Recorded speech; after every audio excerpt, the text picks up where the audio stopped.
व्यंकय्यापुरा येथे भारतीय प्रजासत्ताक दिनाचा 77वा वर्धापन दिन मोठ्या उत्साहात साजरा करण्यात आलाय।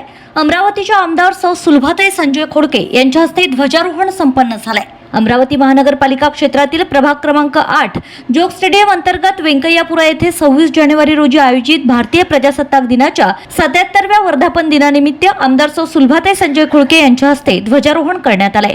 कार्यक्रमाच्या सुरुवातीला थोर महापुरुषांच्या प्रतिमांचं पूजन करण्यात आलं। यावेळी उपस्थितांना संबोधित करताना आमदार सौ सुलभाताई खोडके म्हणाल्या की सुरुवातीला देशाला स्वातंत्र्य, समाज सुधारणा आणि विकासाची गरज होती। आज 77 वर्षात भारताने सर्वच क्षेत्रात उल्लेखनीय प्रगती केली असून देश प्रगत, उन्नत आणि अग्रेसर झालाय। हा विकासाचा वारसा पुढे नेण्यासाठी देशप्रेम, राष्ट्रभक्ती, लोकशाही मूल्ये, धर्मनिरपेक्षता आणि पुरोगामी विचार आत्मसात करण्याचं आवाहन त्यांनी केलंय।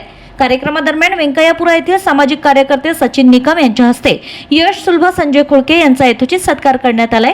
यश खोडके यांनीही उपस्थितांना गणराज्य दिनाच्या शुभेच्छा दिल्यात। या कार्यक्रमाला सचिन निकम, गिरीश मडावी, सुमित कुमरे, संजू घोडे, सतीश लायबर, मनोज भेंडे, अमित दिवे, ऋषिकेश शिरपूरकर, वाल्मिकी इंगोले, राजेश बागडे, अमर वाहुरवाग, सतीश यादव, बबलू राजपूत, विशाल राजपूत, सुनील चक्रे, शिशुपाल काळे, हरीश मडावी, मुकेश अनपल, कैलास करवाडे, अज्जू कुमरे, शंतनू तुरकाम, विठ्ठल मानकर, गजू यादव, विष्णू गवई, सोनू सहारे, रवी काकडे, राहुल पंचबुद्धे यांच्यासह महिला भगिनी, युवक बांधव आणि ज्येष्ठ नागरिक तसेच परिसरातील नागरिक मोठ्या संख्येने उपस्थित होते।